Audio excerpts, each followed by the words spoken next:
It was a regular Thursday at the small roadside diner just outside of town. The sun hung low in the sky, casting a golden glow over the cracked pavement and rusting parking lot signs. Sarah, a 28-year-old waitress with tired eyes but a quick smile, moved between tables with practiced ease. She had worked at the diner for 5 years, ever since she dropped out of college to support her younger brother after their parents passed away. Her life wasn't easy, but she made the best of it. She knew every customer by name, remembered how they liked their coffee, and always slipped an extra fry or two to the kids who came in after school. The bell above the door jingled as another customer walked in, but Sarah barely looked up. She was too busy balancing a tray of pancakes and bacon for old Mr. Thompson, who sat in his usual booth by the window. He gave her a nod and smiled as she set the plate down. "You're a good girl, Sarah," he said, taking a slow sip of his coffee. She smiled back and patted his shoulder before moving on to the next table. Outside near the gas pumps, something was happening. A group of teenagers stood around an old man on a motorcycle. They were laughing, pushing each other, throwing small rocks at him. The man, dressed in a worn leather jacket covered with patches from decades ago, sat still on his bike, trying not to react. His hair was white, his face lined with age and experience. He didn't look scared, just tired, like this wasn't the first time someone had tried to push him around. Sarah happened to glance outside when she stepped through the front door to take out the trash. At first, she thought it was just a bunch of kids being loud. But then she saw one of them kick the side of the motorcycle, making the old man nearly lose his balance. Another threw a bottle that smashed against the ground inches from his boot. That's when she realized they weren't just fooling around. They were bullying him. Without thinking, Sarah dropped the trash bag and marched outside. Her heart pounded in her chest, but she didn't stop to question herself. She had seen enough cruelty in her life to know that silence only helped the bullies. As she approached, the teens turned toward her, surprised to see someone interfering. "Hey," she shouted, stepping between them and the biker. "What do you think you're doing?" One of the taller boys smirked. "None of your business, lady." "It is my business when you're hurting someone," she said, standing tall despite the fear creeping into her voice. Another boy stepped forward, clearly the leader. "Get lost, Grandma. We're just having fun." "This isn't fun," she said, looking directly at the old man.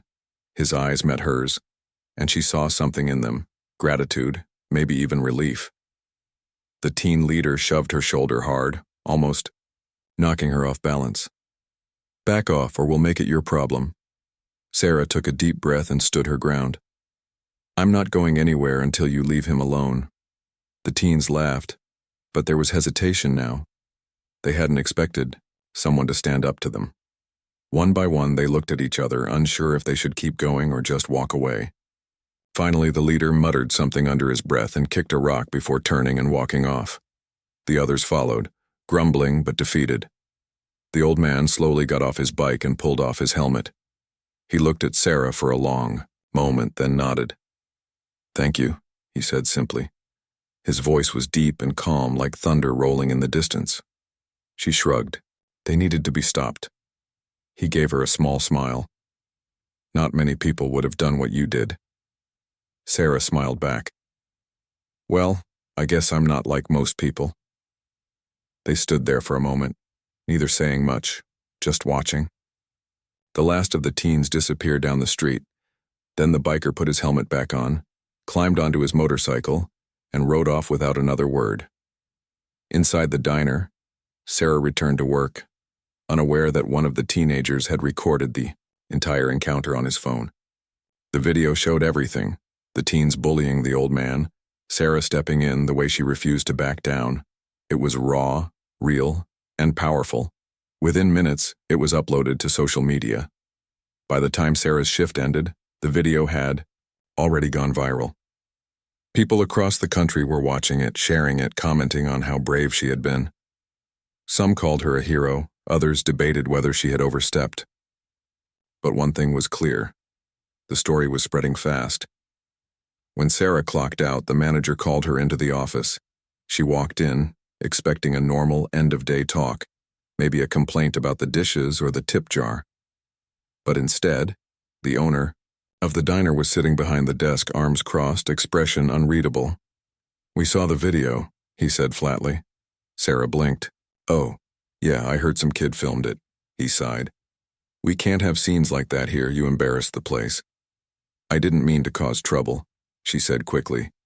"I just couldn't stand there and watch those kids hurt. Someone." "That's not the point," the manager cut in. "This is a family diner. We don't want fights or drama. We want quiet service." Her stomach dropped. "So, what are you saying?" He slid an envelope across the table. "Your final paycheck." She stared at it, stunned. "You're firing me?" He didn't answer right away. Finally, he said, "We appreciate your years here, but we can't afford the bad publicity." Tears welled up in her eyes, but she held them back. Without another word, she picked up the envelope and left the office. She walked past the empty booths and silent kitchen staff, her heart breaking with every step. Outside, the world felt colder than before. She stood on the sidewalk, clutching her bag, unsure of what to do next. Her job had been her anchor, the thing that kept her grounded through all the hard times. Now it was gone, and she had no idea where to go.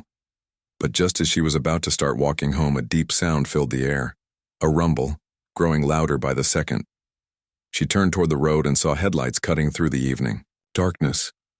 Dozens of motorcycles were approaching, their engines roaring like thunder, and as they drew closer, Sarah realized something amazing was about to happen. The first motorcycle pulled into the diner parking lot with a heavy thud of boots on pavement. Then another, and another.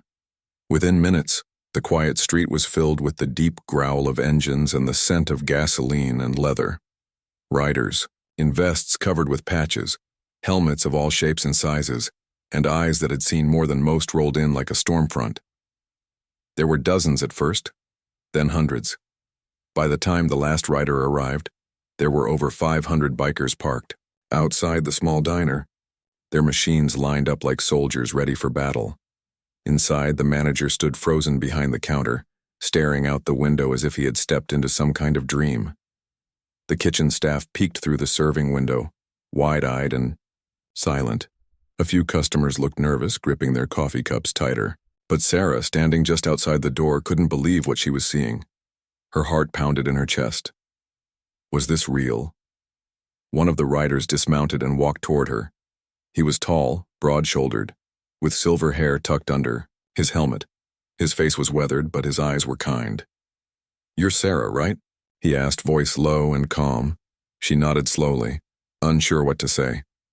He smiled. "We saw what you did. We heard about the old man." More riders gathered around, nodding in agreement.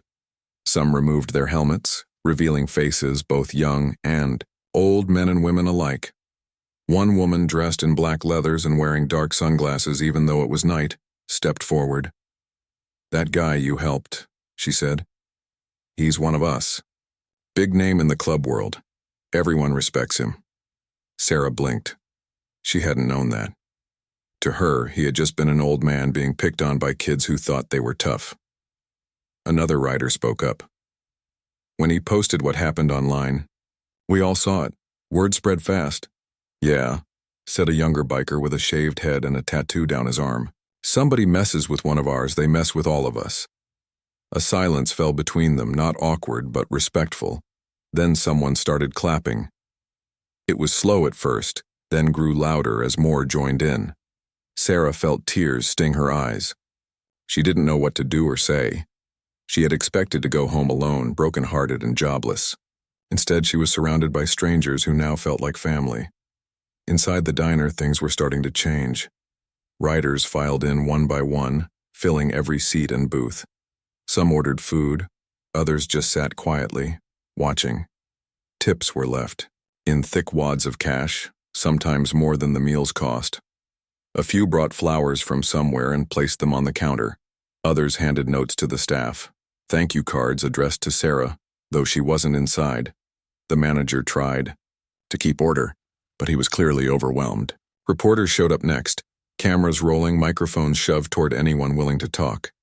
News helicopters buzzed overhead, casting moving shadows across the parking lot. Local radio stations picked up the story, calling it one of the most incredible displays of community support they had ever seen. Outside, Sarah stood among the riders, still trying to process everything. The older biker who had spoken to her first handed her a paper cup of coffee. "You okay?" he asked. She nodded, taking a sip. "I don't even know what's happening right now." He chuckled. "You did something brave. People respect that." She looked around at the sea of leather jackets and chrome bikes. "I just wanted those kids to stop hurting him." "Well, you did," he said.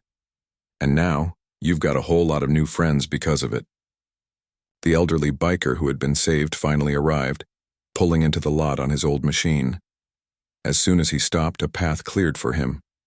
He removed his helmet and gave Sarah a long look before walking over.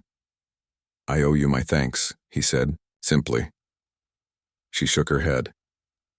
"You don't owe me anything. I just did what anyone should have done." He smiled. Not everyone would have. They stood together for a moment, watching the crowd. The old man turned to her. "What are you going to do now?" She sighed. "I don't know. I lost my job tonight. I have no idea where I'll work next." He studied her for a second, then nodded to himself. "Come with me." He led her toward the back of the diner where a group of riders had gathered around a large van. It was older, but well-maintained, with custom paint and polished rims. On the side, it bore the emblem of a local biker club. "This is yours," he said. Her eyes widened. "What?" "We bought it for you," he explained. "You've got courage and kindness. That means something to us." She stared at the vehicle, stunned. "I can't accept this." He crossed his arms. "Why not?" "I don't even know you people." "You do now," he said with a grin. Tears welled up again, but this time she let them fall. She had spent years working hard, barely getting by, always putting others before herself. Now, here was a group of people she had never met before, offering her help without hesitation.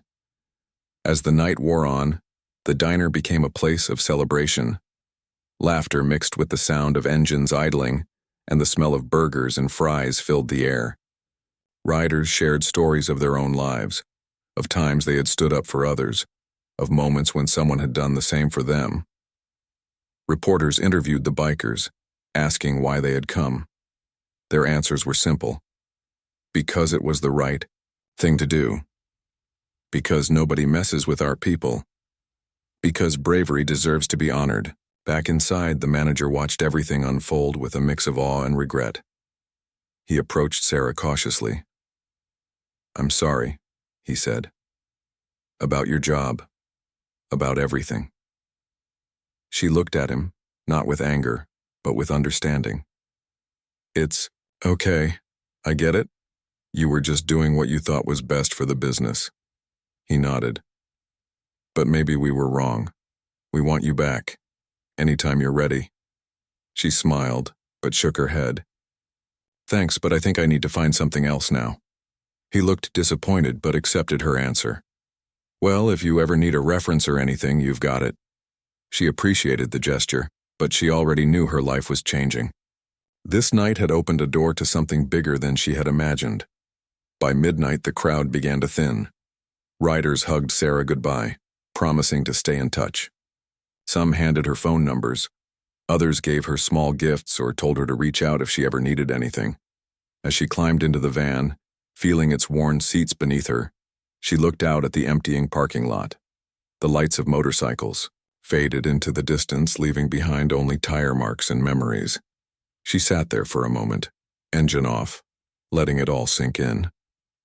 She had lost her job, yes, but she had gained something far greater. A sense of belonging, a reminder that good deeds don't go unnoticed, and a future full of possibilities.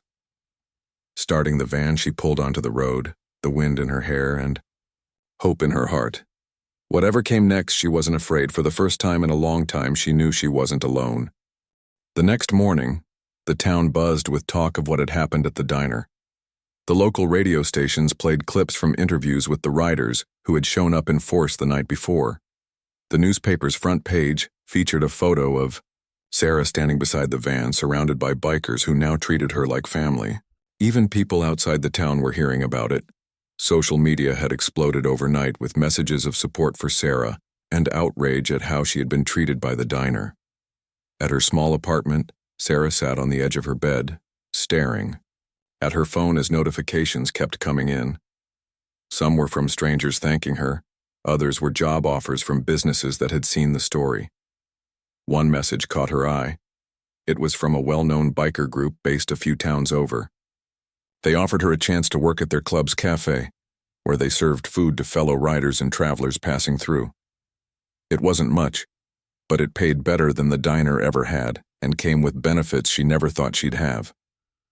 She read the message again, then leaned back against the wall. Just 24 hours ago, she had been heartbroken, jobless, and unsure of her future.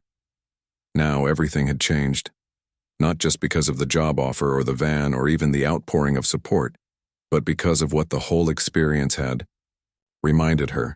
Doing the right thing, even when it cost you something, was never wasted effort.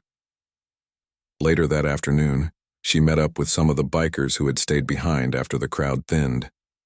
They had become friends almost instantly, bonding over shared stories and laughter. One of them, a woman named Jenna who rode a sleek black Harley, handed Sarah a folded piece of paper. "This is our clubhouse address," Jenna said. "You're always welcome there." Sarah smiled, tucking the paper into her pocket. "I don't know how to thank all of you." Jenna shrugged. "You already did. You stood up for someone when nobody else would. That means more than words." As they talked, Sarah learned more about the old man she had helped. His name was Earl, and he had been part of the same biker club for over 40 years. He had mentored dozens of young riders, helping them find purpose and direction when no one else believed in them. To the community, he was more than just a rider. He was a legend. "He's not one to ask for help," Jenna explained. "But last night he didn't hesitate to tell everyone what you did." Sarah felt warmth spread through her chest. She had only known Earl for a few minutes, but knowing that he had gone out of his way to share her story made her feel like she mattered in a way she hadn't in a long time. Over the next few days, the story continued to grow. News outlets picked up the full version of what had happened. The bullying, the brave waitress, the firing, and the massive show of support. People across the country watched the videos, commented, shared, and debated. Some praised Sarah for her courage. Others criticized the diner for letting fear drive their decision. A few even started petitions demanding that she be rehired or compensated for what had happened. Meanwhile, the diner struggled to deal with the fallout. Customers stopped coming in, worried about being caught in the middle of controversy. Employees whispered about whether the owner regretted his choice. Reporters camped outside, waiting for statements or reactions. The once bustling spot had turned into a ghost town. One evening, the manager called Sarah and asked if she would come in for a meeting. She agreed, curious to see what he wanted to say. When she arrived, the place looked different, quieter, emptier. The usual hum of conversation and clinking dishes was gone. He greeted her nervously, offering coffee, which she declined. Then, he took a deep breath and spoke.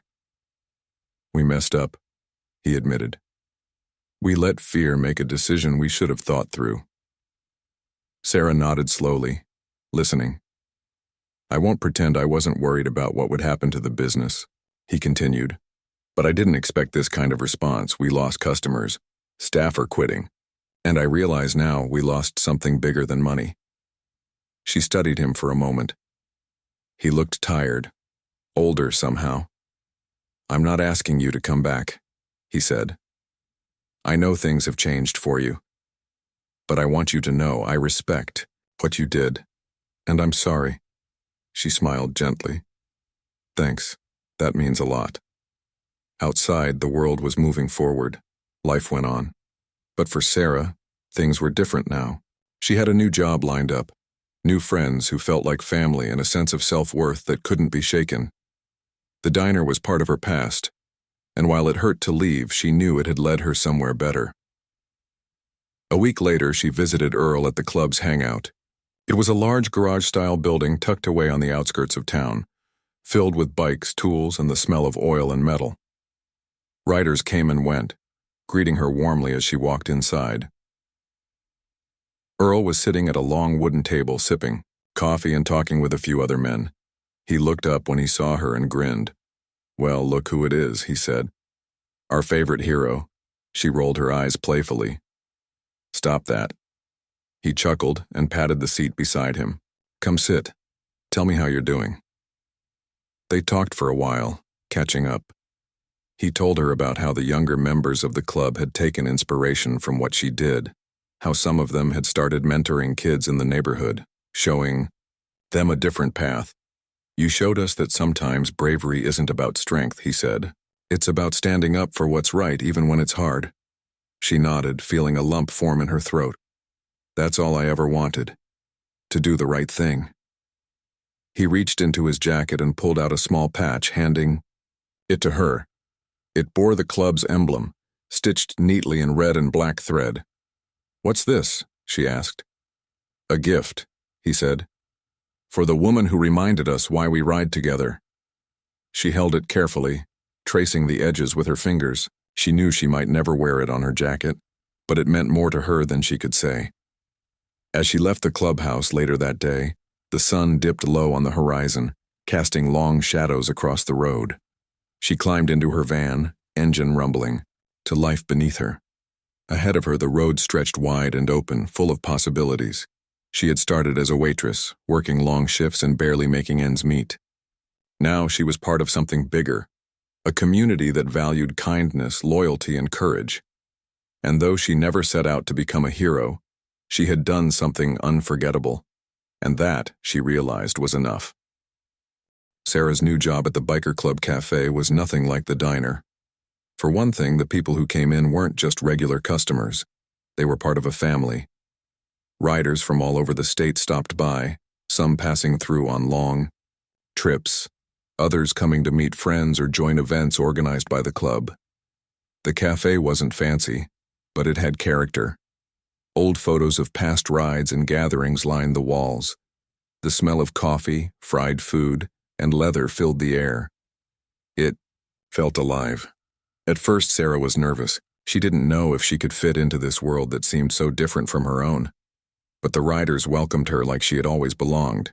They called her hero, not because she asked for it, but because they respected what she had done. Some brought her small gifts, a patch, a keychain with the club's logo, even a custom t-shirt. Others just thanked her with a nod or a smile before ordering their usual. Jenna, the woman who had given her the clubhouse address, became one of her closest friends. She showed Sarah how things worked at the cafe, helped her get used to the rhythm of the place, and made sure she never felt alone. They talked late into the night after shifts ended, sharing stories about their lives. Jenna had grown up in foster care and found a home with the club when she was just a teenager. To her, the riders were more than just friends. They were blood.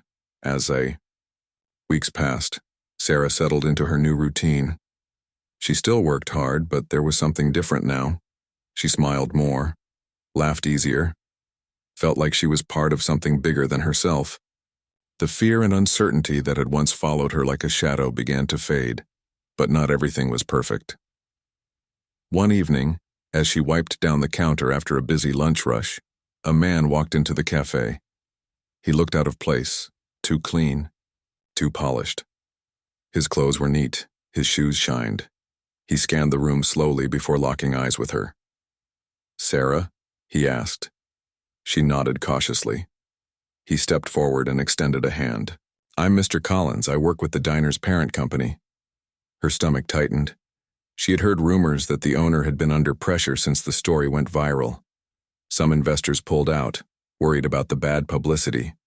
A few lawsuits had been filed by employees who claimed the manager had created a hostile work environment after the incident. The diner was struggling, and everyone knew it. "I'm here on behalf of the board," Mr. Collins continued. "We've been following your story. We'd like to offer you a position with one of our other locations." Sarah blinked. "You're offering me a job?" He nodded. "A better one. More pay, benefits, and a leadership role. We believe in second chances, Sarah, and we think you deserve more than what happened." She looked around the cafe at the familiar faces laughing and talking. At Jenna, who waved at her from across the room. At Earl, who gave her a knowing smile from his usual seat in the corner. She turned back to Mr. Collins. "Thank you, but I'm happy where I am." His eyebrows lifted slightly, but he nodded. "Well, if you ever change your mind, the offer stands." After he left, Jenna walked over. "What was that about?" Sarah told her. Jenna grinned. "And you said no?" "I did." "You really are something else, you know that?" Sarah laughed. "Maybe." The days kept moving. Life at the cafe stayed steady. But the impact of what had happened that night outside the diner didn't stop with Sarah. Across town, the bullies who had picked on Earl faced consequences of their own. Their parents were contacted, schools got involved, and local leaders started pushing for stronger anti-bullying programs. One teen, the leader of the group, even showed up at the clubhouse one day. He stood nervously outside, unsure whether to knock or turn around and leave. Eventually, someone noticed him and called Earl over. The old biker stepped outside, arms crossed, expression unreadable. The boy swallowed hard. "Sir, I just wanted to say I'm sorry." Earl studied him for a long moment. "That's good to hear. I didn't know who you were," the teen admitted. "I thought you were just some old guy on a bike." Earl nodded. "And now?" "I realize I was wrong." There was silence between them. Then Earl reached out and clapped a heavy hand on the boy's shoulder. "Good. Now don't make the same mistake again." The teen looked surprised, then nodded. "Yes, sir." From that day on, he started coming around the clubhouse, not as a rider, but as someone looking for direction. He joined the youth mentorship program the club had started after Sarah's story spread.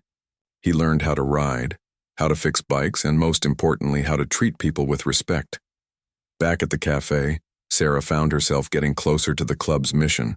She started helping organize charity rides, fundraisers, and community outreach programs. She even spoke at a local school about standing up for others, sharing her experience in a way that resonated with students who had also faced bullying. One girl approached her afterward, eyes shining. "You're brave," she said quietly. Sarah knelt beside her. "So are you, just for being here, for listening. That takes courage too." The girl smiled shyly before running off to join her friends. As time passed, the media attention faded, but the changes remained. The diner eventually closed its doors, unable to recover from the damage done by poor decisions and public backlash. The manager moved on, taking a quieter job at a smaller cafe where he hoped to rebuild his reputation. The town moved forward, carrying with it the lessons learned from one waitress who refused to look away. For Sarah, life kept unfolding in ways she never expected. She still worked at the cafe, still spent time with the riders who had become her family, and still drove the van they had given her. Every morning she woke up with purpose, not because she had become famous or wealthy, but because she had proven to herself that doing the right thing mattered. And sometimes, that was all. The reward anyone needed. Sarah's life had changed in ways she never imagined. The girl who once worked long shifts at a diner, barely making ends meet, now found herself surrounded by people who saw her not just as a waitress, but as someone brave, kind, and worthy of respect. She still worked hard at the biker club cafe, but it didn't feel like work anymore. It felt like home. The riders treated her like one of their own. They invited her on short rides through the countryside, taught her how to change a tire, and even gave her an old leather jacket that had belonged to one of the founding members. It was too big for her, but she wore it proudly anyway. The smell of oil and adventure clinging to the fabric. Jenna became her closest friend. They would sit outside after closing, drinking coffee and talking about everything. Life, dreams, fears. Jenna told Sarah about growing up with no family, being passed from foster home to foster home until the club took her in when she was 16. "They gave me a second chance," Jenna said one night. "Now I want to do the same for others." Sarah nodded. "That's what this place is about, isn't it?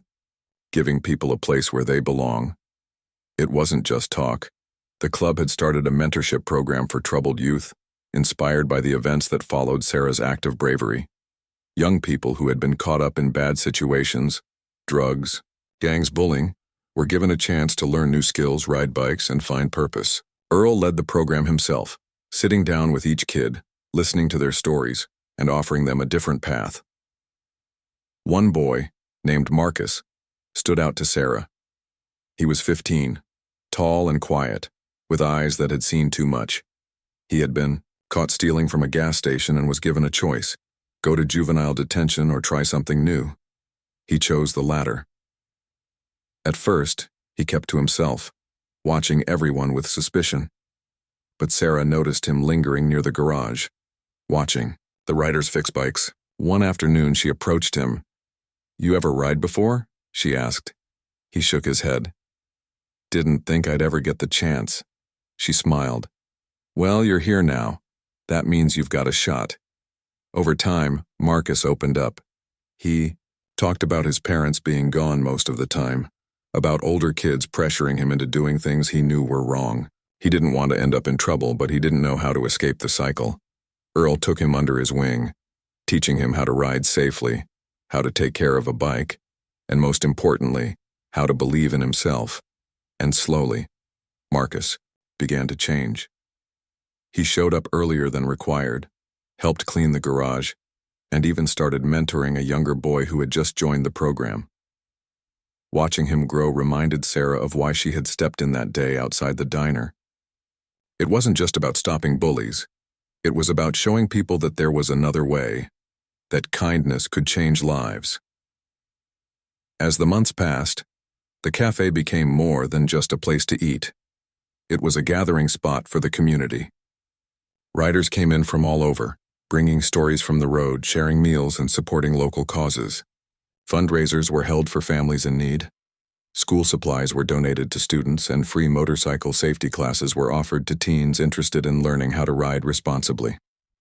One evening, Earl sat beside Sarah at the counter, sipping his usual black coffee. "You know," he said, "this place wouldn't be what it is without you." She looked at him, surprised. "I didn't do anything special." He chuckled. "You keep saying that, but you did. You reminded us why we do what we do, why we ride together, why we look out for each other." She smiled softly. "I'm just glad I could help." Outside, the sound of engines rumbled as a group of riders pulled into the parking lot. Laughter filled the air as they climbed off their bikes, greeting each other like old friends.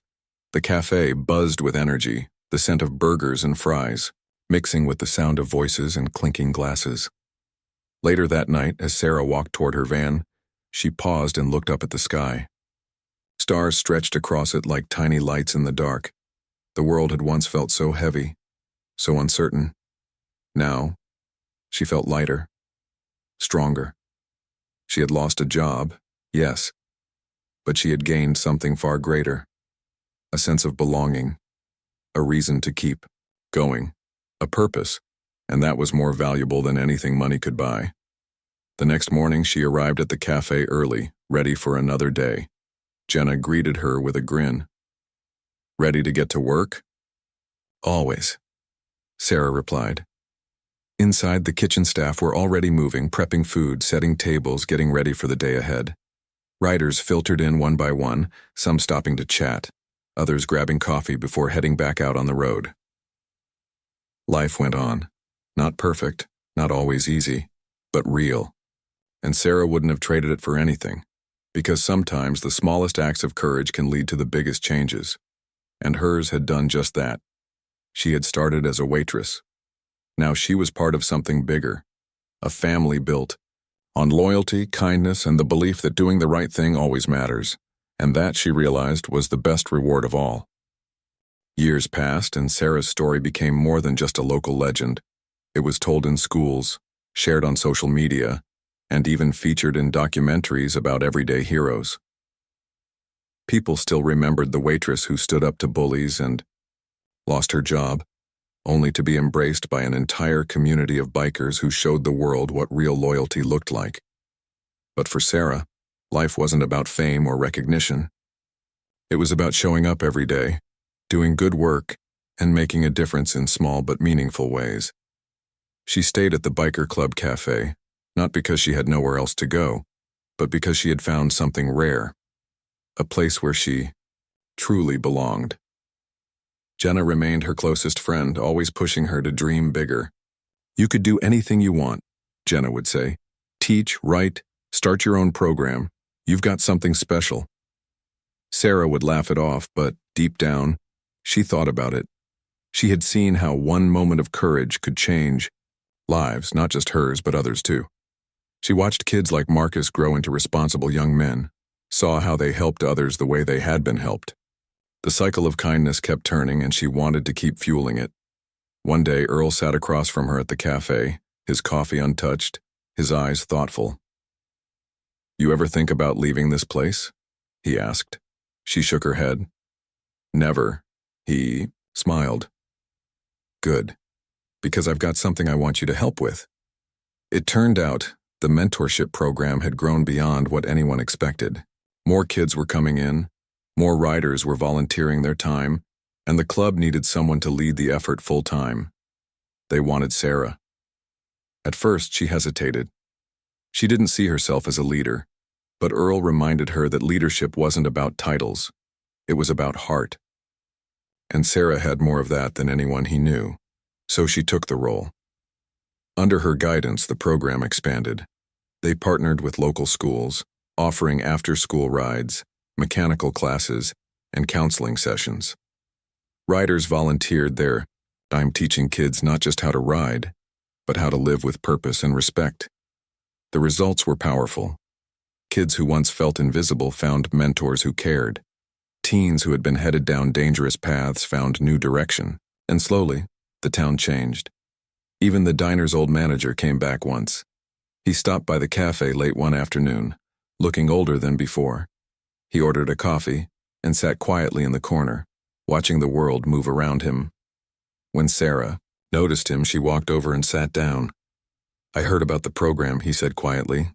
"What you're doing. It's good." She nodded. "Thank you." He looked at her for a long moment. "I used to think success was about keeping things running smoothly, keeping people happy, avoiding trouble." She waited.